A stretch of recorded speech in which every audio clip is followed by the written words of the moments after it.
Hello, and welcome to the Labor John podcast, where we choo-choo down the tracks with the working class history of Philadelphia and the surrounding world. I'm the inductor of this train, and my co-inductor is... I'm Gabe Christie, and I'm very concerned about... I'm so sorry for that, Gabe. I'm so sorry for that. Yeah, I'm not sure how I like that. I thought about it in the shower this morning, and I just couldn't let it go. It's fair. So we're joined today by Alan Fisher, a.k.a. the Armchair Urbanist. Hi, if you've never heard of me, I mainly got popular on YouTube, or at least I think I did, with transit, urban planning, and a little of commentary in between on those kind of subjects. I happen to now live in Philly and have lived outside of Philly for a very long time. So when it comes to things in the Northeast, I happen to pay a lot of attention to it, especially with transit systems, of course. I wanted to talk a little bit about kind of the intersection between labor and transit history, because they're not necessarily directly related, but they kind of follow similar trends, interestingly, at least from what I've seen. So I guess my first question, very broadly, how did we get to the point now where in the majority of the US, you absolutely need a car if you're going to survive? And even in Philly, with a fairly robust public transit system, at least by US standards, most of the people still at least feel the need to have a car. Like I'm up in Germantown, and my entire block has at least one car in front of every house. Yeah. Despite the fact that we're walking distance to Wayne Junction. Yeah. So, to break that down, I think there's usually three things I point to when I say that how the U.S. got the way it is. I'd say there's the accidental aspect. There is the purposely destructive aspect, and then there is the just consumerism aspect. To start off with the consumerism aspect, after World War II and when all the other countries were bombed out and we had the manufacturing, our economy was great. And we were like, why should we care about materialistic problems or anything like that? We have unlimited resources to do and build all this stuff. So it was kind of a mixture of a lot of wealth was spread out throughout the levels of people in the United States. And with that, there was also the need to build more road infrastructure. And at the time, there was the 1956,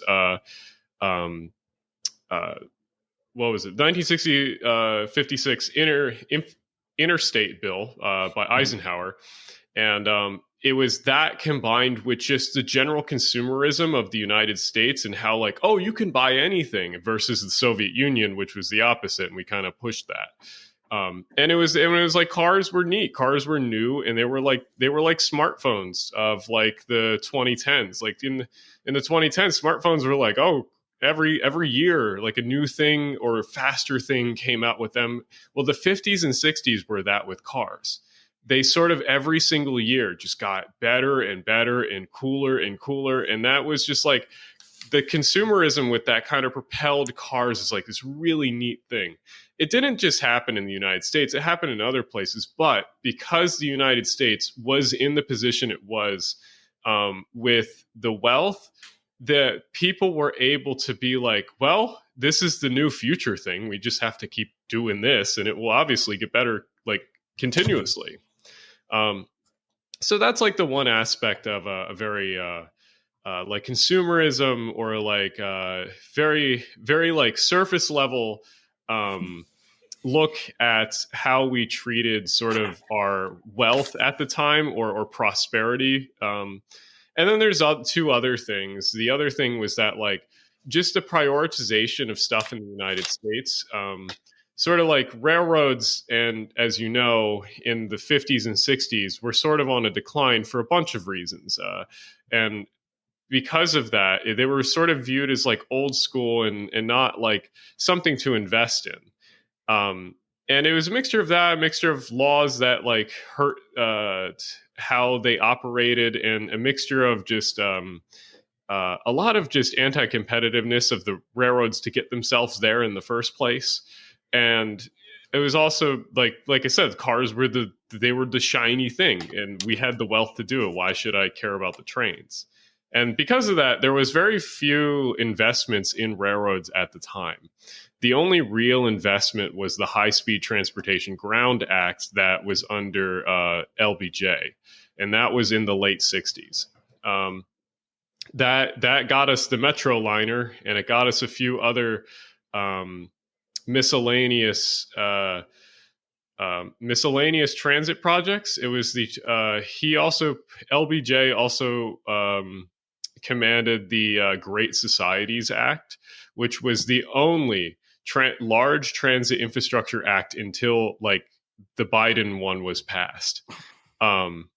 It built the MARTA system in Atlanta. It built the BART system in San Francisco, and it built the DC Metro system. Those were the last large metro systems or systems in general ever to be built at once in the United States. That's crazy. That's what, 55 years or so? Pretty much. Yeah. I mean, there were systems built between then, but they weren't built all at once like those were. Those were just all built at once, and they were all part of the same system. And you'll notice all of those systems sort of look similar to each other because they're all from that era, and they're all from the sort of design philosophy that was at the time. And so those are the first two things. So you have the consumerism aspect, and you have the sort of like disinvestment in rail infrastructure and transit infrastructure. And then you have the purposely corrupt, or I guess you would say purposely destructive aspect. So everyone knows and everyone loves to talk about the GM streetcar conspiracy. And everyone knows that Roger Rabbit is sort of about that. And for the most part, that is somewhat true, where GM did have the idea of let's replace most of these with buses. But there was also the sentiment of that, like, a lot of these systems were just old. And a lot of these systems, as someone else has put in the past, a lot of these like certain trolley systems between cities were kind of like the crypto of their era. They were very like two podunk towns in the middle of nowhere would get a interurban between them, and like that's cool, but like there's no way those two towns could have supported it. Yeah. And at the time, these systems were amazing, and some of these systems should still exist to today. Like the Chicago, Aurora, and Elgin should still exist to today, or at least the right of way should still be there. But it's not. It's part of the highway system now. Wow. There's a few others that are like it, but the idea is that at the time, there were some companies that were definitely against transit. GM, it's not as bad as like people say it was, but GM definitely didn't like the trolleys, and the main reason is they definitely wanted to replace them with buses. They weren't against public transit because they actually made money off the buses. But it was still one of those things, like you still destroyed the networks, kind of over for various reasons. But the GM aspect and Firestone aspect was one of them. And there's a bunch of other very devious reasons why like people got rid of systems. I like white flight, redlining, and racial like segregation was one of the reasons. Many times systems were demolished or at least rerouted because a certain neighborhood wouldn't want those people from a certain neighborhood coming to their neighborhood. And even if a new system was proposed or built, or there's a new bus line, buses were a lot easier to just say, oh, just take a circuitous route around this area. You don't need to go through this area. And there's a bunch of situations where that like happened. There's a mixture of things and how that evolved over time. The funny part is a lot of these neighborhoods that did redline or something like that didn't get transit, ended up kind of screwing themselves over in the end, because when you're stuck in like deadlocked traffic and don't have a transit line through your area, it's your own fault. But people don't think that way. They just scream, make the highways wider. So, yeah. Yeah, but that's some more neighborhoods. That's good. But to answer your question in the long form, those are the main three reasons: consumerism, disinvestment, and devious reasons for various things.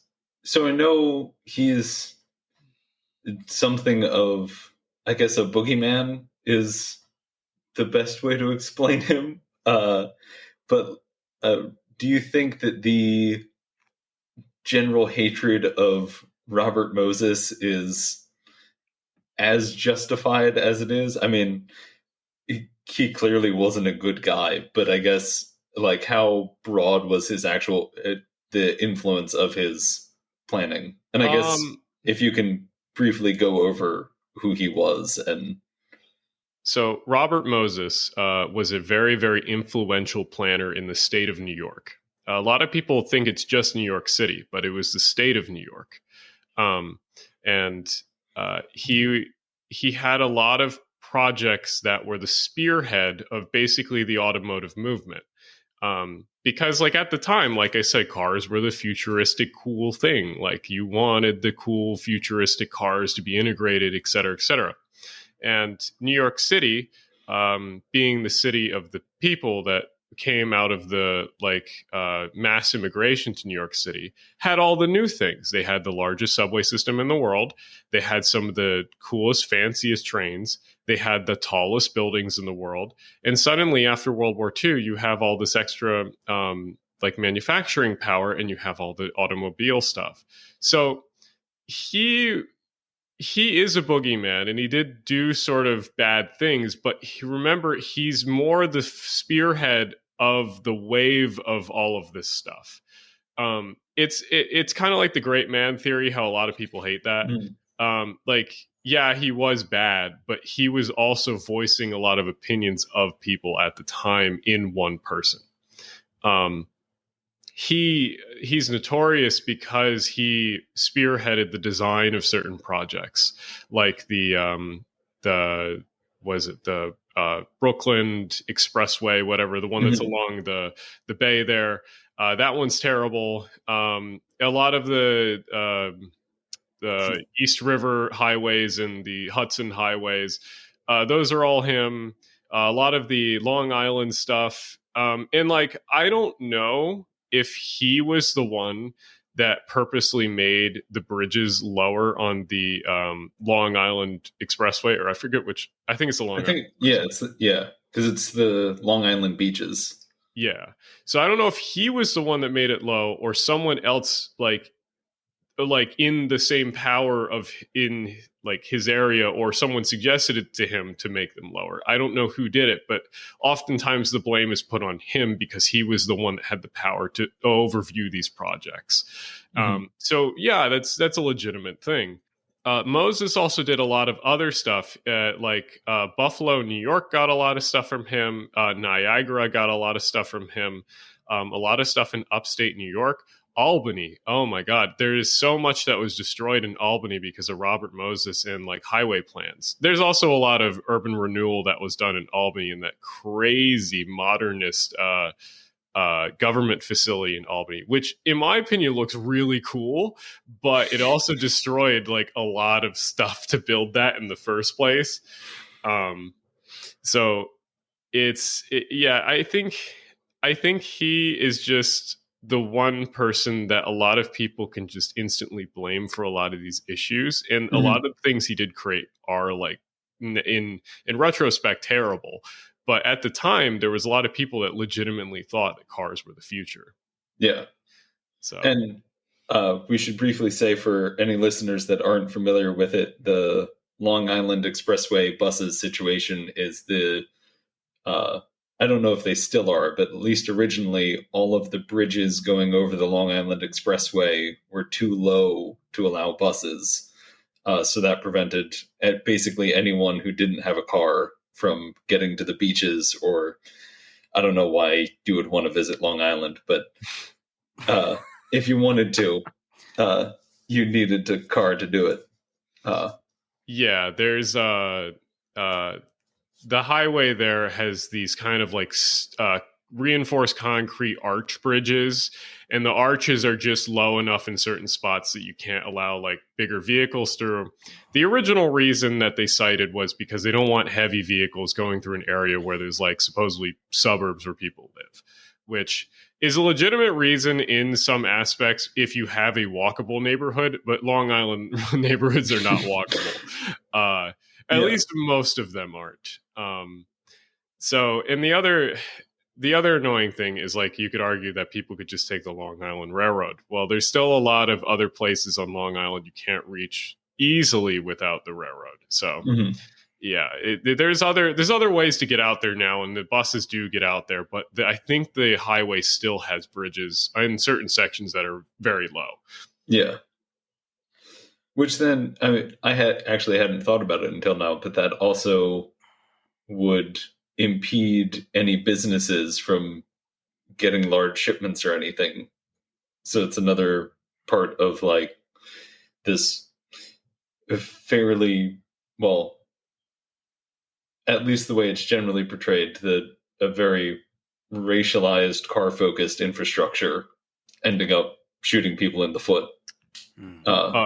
What's funny, well, hilariously, one of the best carload railroad delivery situations in the country is actually on Long Island because the state owns all of the track.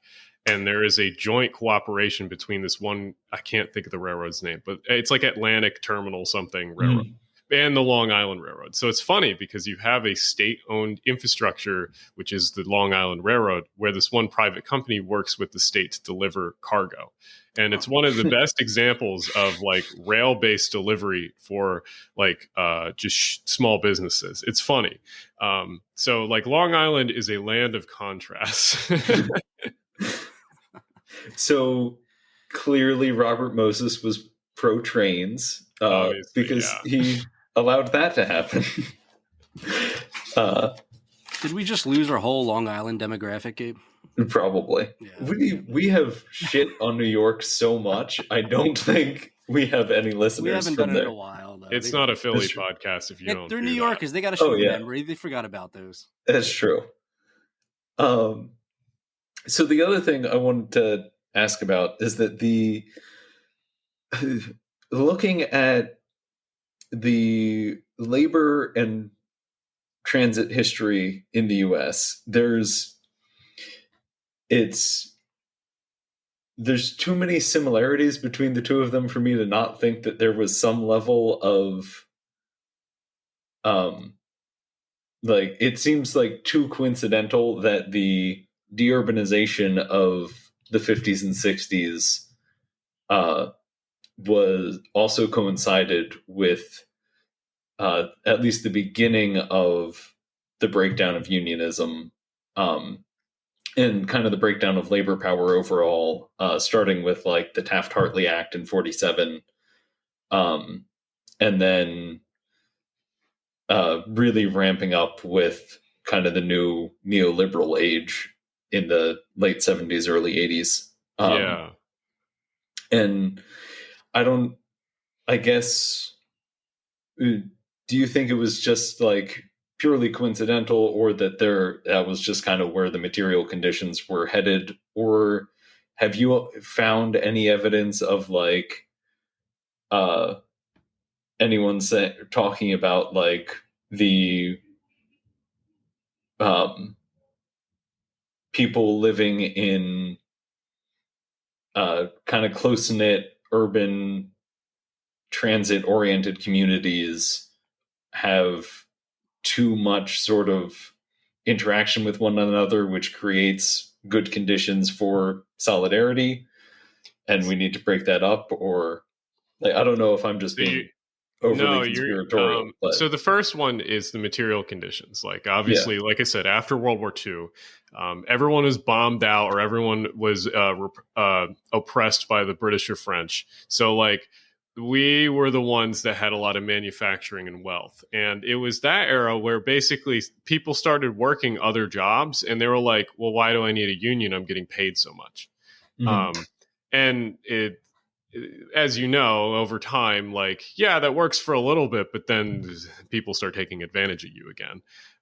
So it was material conditions at the time, but you are kind of getting at something which I think is should be looked into a little bit more deeply, is the sort of psychological differences between living in a community that's either a city or walkable community where you can form like bonds between people. Because a lot of the modern suburbs, and I don't know if this is on purpose or entirely accidental, and then they figured it out. Like some of the people that actually run the country figured out, like, oh, this is a good thing. We should keep making these. But I think for the most part, it was entirely accidental, and they sort of just ran with it. But I think that like when you have like modern suburban developments, you drive everywhere.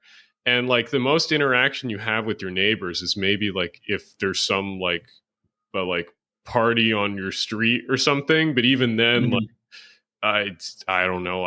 Unless you get invited by someone, it's very like rare. I've seen like, especially in the modern suburban developments, that there's actually like a lot of interaction with people. Yeah. But or yeah, it's like with a. Oh, sorry. No, it's yeah, it's like you wake up, you eat breakfast, you get in your car, you drive to work, you're isolated the entire time, you don't interact with anyone, you don't see the material conditions of anyone except for the car they're driving, you yell at traffic, you get mad at people, you get to work, you get out of work, you're annoyed, you drive home in traffic, you get annoyed at people, you listen to talk radio and get radicalized by boomers, you get angry at people, you get home, you isolate yourself again. Maybe you go out to like some car-centric bar and like get mad that you can't drink a lot and then go home and be sad. Or you go out to like, you go to some supermarket, you pick up all the stuff, you wonder why like, you wonder why when you pick up all the stuff in one spot, why all the other like cute small businesses went out of business. So yeah, it's the suburbs kind of like, I think it's mostly accidental, but I think a lot of people ran with it, especially big business owners, when they realized like, oh, there's an opportunity here. Like, I think maybe the conservatives, that's one of the reasons why I think like, even if they don't, because there's a lot of dumb conservatives, because I think there's some conservatives that are smart enough to realize that I am the man of my castle in the suburbs. If I am living somewhere where I have to talk to people, then suddenly I don't control everything in my kingdom. My kingdom is now the entire neighborhood, and I am just a person that has to talk to people, where instead in the suburb, I just have control over my house and I don't see anyone else. That's it. Which honestly, like, I can see if you're introverted, don't want to talk to people, fine. But I do think that there's like some psychological benefit for you talking and making friendships with people. So don't make the excuse of I'm an introvert and want to live alone. That's not a good excuse. Talking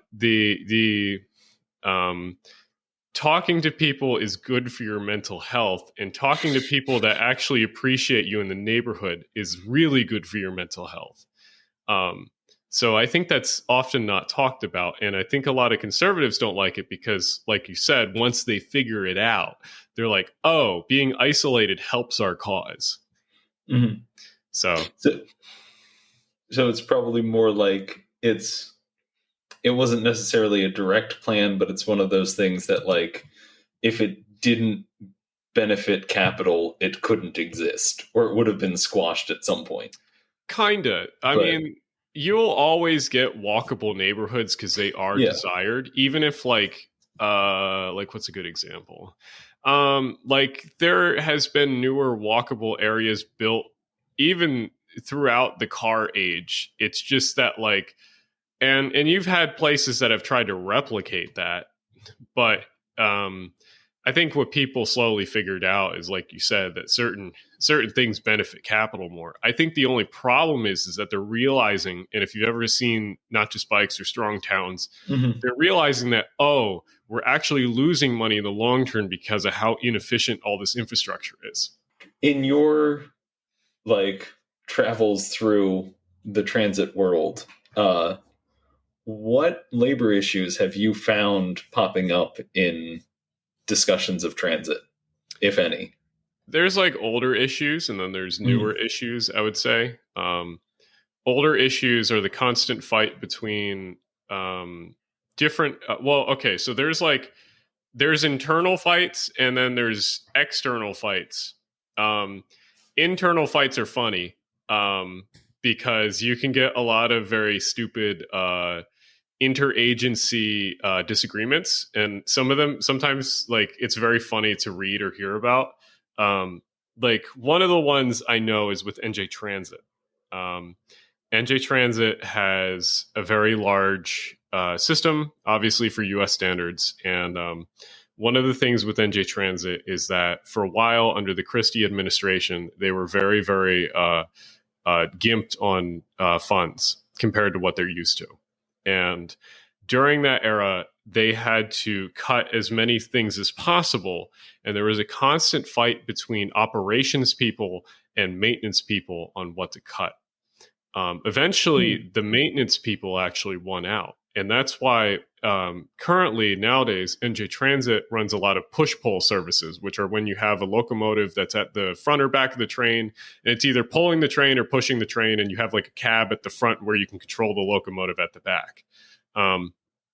That is very efficient for maintenance because you have one thing that you have to fix, because passenger cars don't really break. They kind of just need cleaning. Where like a locomotive, you need you need to fix all the mechanical bits. And with a locomotive system, push-pull system, you only have to fix the locomotive. Where on like an EMU system, you have to fix every single car. So, EMUs are better. That's what SEPTA uses, where every car has its own little set of engine or motors. And those are better because they have better acceleration, better reliability, redundancy, et cetera, et cetera. But they're more expensive to maintain because you have a little motor in every single car. Where the push-pull services, like I said, you just have one engine, one motor, et cetera, et cetera. So there's a constant fight between operations people and maintenance people because they want two different things. So that's like one example of like an internal fight, is the operations people versus the maintenance people. And they both usually have different unions too, because operations people either are part of the planning department and either work in like the office, or they're the engineers / conductors. And then the maintenance people are, of course, the wrench monkeys that are in like the garage that are going to be fixing everything. So different unions for different people. There's also the track workers. Track workers like certain things too, versus like the locomotive engineers versus the maintenance people. Like track workers like lighter trains. So track workers don't like double-decker cars. They like single-level cars because single-level cars are lighter. Because the lighter your train, the less damage it does to certain parts of the track, like frogs. Frogs are what's on a railroad switch. It's that little like spot where you hear the click, click, click, click when it goes over. Frogs get damaged over time because just like so much wear and tear, you have to replace it. So like track workers like lighter trains. So like there's this whole kind of like internal thing where people can argue for what they kind of want. And then there's the external thing. The external mainly is budget and budgetary things. And this is where you come to your normal union labor things, where you have the union wants certain amount of people on a train, and the budgetary people, they don't, because less people, obviously, the more efficient your railroad, which is not true, as we know. But I mean, there is a point where you have too many people on your train. LIRR has too many people on their trains, but they're the opposite of like the end of the spectrum is what we're usually used to talking about. But someone like Metra, I've talked about. Metra has had the opposite thing, where they basically streamlined their operation to have as little as people as possible on one train, where they'll have an engineer, a conductor, or maybe two conductors. But even then, it depends on the train. And then they streamline it down to have as little operations as possible at certain times. So there's a bunch of things. But it all comes down to sort of how the agency is run and sort of how much budget or capital they have in the first place. I think it was in one of your earlier videos. You had talked about, it was in your nationalization video to bring back Conrail.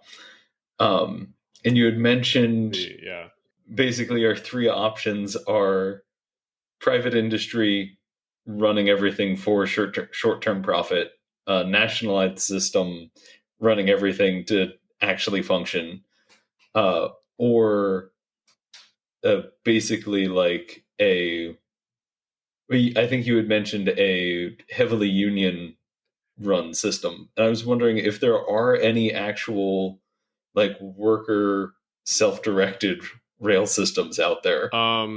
So funny enough, and I don't know if you guys listen to the There's Your Problem stuff, but Roz has talked. I need to. They're good. Roz has talked about, and I've also read up on Conrail in the 1990s when they were slowly being bought or about to be bought out. There was an option for the workers to take over the railroad. And the workers put a legitimate thing with the union to buy out the railroad. And if there's one thing, so most of the time, these class ones hate each other. They hate working with each other. They hate doing anything with each other. But if there's one thing they can do, it's the enemy of my enemy is my friend. So they hated this idea. So they made sure that Conrail was not unionized and that it was instead split up into two systems. So the closest I know of a locally of something was actually Conrail. It was almost an employee-owned system. There was other older systems, railroads in the past that were employee-owned. I think there was one in Texas. I think it might have been the Katy. I think I'm wrong on that, but there was definitely one in the Midwest. I'm forgetting which one, but there was a few employee-owned railroads. There was I don't know much about the European ones, but the European ones went basically from like monarchy-owned shit to straight to like country-owned railroads. The Europeans are weird with that stuff. You could argue that British Rail was one of the closest for employee-owned stuff because of how many times they striked, but that was a nationalized system. There, in the U.S., otherwise, I can't point to one and say that there was employee-owned, but yeah, in the nationalization video, I'd say there's actually 4 ways you could do it. I'd say there's the current system, which is all privately owned. There's the fully nationalized, which you have a full nationalized railroad that owns the the operations and the track. There is a hybrid system where you have a nationalized system that owns all of the infrastructure, and then the operations are run by private companies that lease out the infrastructure. And then you have the employee-owned, and that's basically it. So there's a few options you have, but we're currently using the worst one. Sounds about right. So my final question for you is, what is the most labor-friendly form of public transit, and why is it an electric trolley? You're about to have your heart broken, I think. I mean, so. I've never exactly... the most labor-friendly, if we're talking about moving the most amount of people for like the most efficiently, is probably a metro system. So like, because you either have one operator, or in the case of like New York City, you might have a engineer and conductor, but most of the time you have a singular engineer that just runs the train. Those are probably the most efficient systems. But when it comes to like operations here in Philly, I'd say, the trolleys are pretty good. It's just SEPTA needs to do the trolley modernization program like yesterday. Well, I don't have any more questions. Do you, Sam? Well, I mean, I'd love to have him back. How about you, Gabe? Yeah, definitely. Unless we get a sponsorship from SEPTA, then we never need it. So, Well, thank you for joining us, Alan. And this was a pleasure. And we'll do it again sometime. Glad to be here.